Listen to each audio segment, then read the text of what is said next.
چھوٹا سا واقعہ امام رضا سے منسوب رب دے رہا ہوں تاکہ انسان کا دل بھی تھوڑا نرم ہو جائے۔ مامون کے زمانے میں ایک مدینے میں لوگوں نے حکومت کے خلاف ایک بغاوت کی تھی، تو اس بغاوت کو خاموش کرنے کے لیے انہوں نے فوجی بھیجے تھے۔ تو ایک فوجی تھا جس کا نام تھا جلودی، مدینے میں ہوئے، انہوں نے بغاوت کو توڑا اور لوگوں کو بہت مارا وہاں پہ، اور جب یہ جیت گئے، غالب آ گئے مدینے کے شہر میں، تو انہوں نے لوگوں کے گھروں کو لوٹنا شروع کیا۔ فرماتے ہیں گھر گھر جاتے تھے، لوٹتے تھے، تو آخر میں یہ بنی ہاشم کے محلے میں گئے اور وہاں پر انہوں نے لوٹنا شروع کیا۔ وہ بنی ہاشم کی عورتیں جنہوں نے کبھی کسی نامحرم نے ان خواتین کو نہیں دیکھا، عفیف محجبہ خواتین، تو یہ ساری خواتین امام رضا کے گھر میں جمع ہو گئی۔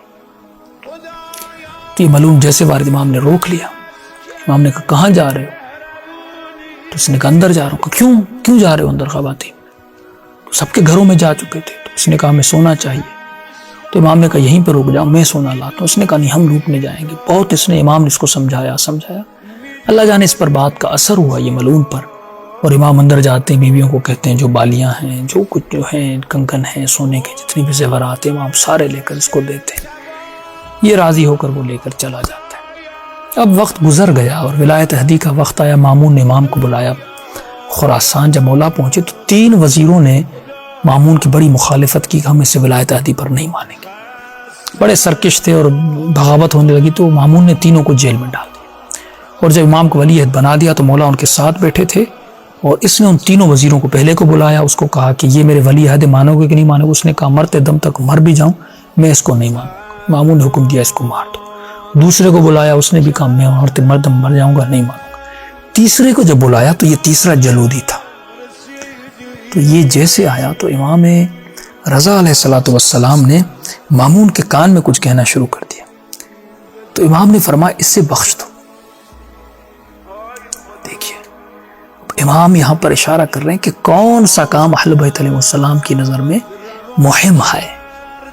امام کی نظر میں سونا مہم نہیں تھا، امام کی نظر میں کون سا مہم ہے کہ اس نے ہماری عورتوں کے اندر نہیں گیا تھا، یعنی عفت کو اس نے نہیں توڑا تھا، اس نے میری بات کو مانا تھا۔ سونا چلا گیا تو کیا ہوا، لیکن کم از کم عفت و آبرو بچی، اس نے یہ میری بات مانی، اس کی وجہ سے اسے چھوڑ دو، یہ قیامت میں پوچھا جائے گا۔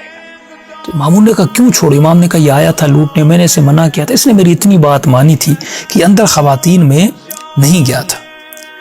تو جیسے اس نے یہ کہا تو اب یہ جو جلودی تھا اس نے سمجھا کہ یقیناً کیونکہ میں نے اس سے سونا، دیکھیں نا امام کی نگاہ اور اس فاسق کی نگاہ میں کتنا فرق ہے۔ امام کی نگاہ میں سونے کی اہمیت نہیں ہے، اہمیت کیا ہے کہ اس نے خواتین کی عزت رکھی، عفت کا خیال کیا، اندر نہیں کہ ہماری بات کو مانا، یہ امام کی نگاہ تھی۔ اس کی نگاہ میں سونے کی اہمیت تھی، اس نے سمجھا کہ یقیناً کیونکہ میں نے اس کا سونا چرایا تھا، یہ مامون کو کہہ رہا ہے کہ مامون اس کو قتل کر دو۔ دو نگاہوں کا آپ کو فرق پتہ چل رہا ہے۔ تو مامون نے کہا ٹھیک ہے، کہا کہ یہ بڑا ظالم ہے جو ہے، یہ آپ کو کبھی نہیں مانے گا۔ امام نے کوئی بات نہیں، اس نے وہاں پر ہمارا خواتین کا خیال کیا تھا، لہٰذا اسے بخش دو۔ اب اس نے کہا کہ مامون تجھے اللہ کی عزت اور عظمت کی قسم ہے، اس جلودی نے مامون کو کہا کہ اس شخص کی بات کو مت مان، یہ جو تمہیں کانوں میں کہہ رہا ہے اس کی ایک بات کو۔ اب یہ سمجھ رہا تھا کہ مولا سونے کی وجہ سے کہیں گے اسے مار دو، یہ میرا اتنا سونا چرا کے لے گا، لیکن نہیں، امام کی نظر میں اہمیت کس چیز کی ہے؟ بما یشغلنی، وہ کام امام کی نظر میں اہمیت رکھ رہا ہے، اس کام میں اصلاح امام دیکھ رہے ہیں کہ جس کام عفت بچی تھی۔ تو اس نے کہا مامون تجھے اللہ کی عزت و عظمت کا قسم ہے کہ یہ جو کہہ رہا ہے شخص نا، اس کی بات کو نہیں ماننا۔ مامون نے کہا کہ اب میں واقعاً اس کی بات کو نہیں مانوں گا، اور کا جا کر اس کو قتل کر دو۔ تو عزیزان محترم، انسان کہہ سکتا ہے اپنے امام سے کہ مولا رضا علیہ السلام یہ دشمن تھا، لیکن اس نے آپ کی ایک بات مانی تھی، اس کی وجہ سے آپ نے اس کو بخش دیا۔ مولا ہم بہت برے ہیں، ہم بہت گنہگار ہیں، ہم بہت خطا کار ہیں، لیکن کچھ بھی ہو ہم آپ کے دشمن نہیں ہیں، ہمارے دلوں میں آپ کی محبت ہے، آپ کی ولایت ہے۔ تو جب آپ اس کو بخش سکتے ہیں تو یقیناً جن کے دلوں میں آپ کی محبت ہے آپ ان کو بھی بخش سکتے ہیں۔ پروردگار اہل بیت علیہ السلام کے صدقے میں ہم کو ایسا بنا جیسا ہمارے امام زمانہ میں دیکھنا چاہتے ہیں۔ ہم سب کو فرامین اہل بیت پر عمل کرنے کی توفیق نصیب فرما۔ السلام علیکم ورحمۃ اللہ وبرکاتہ.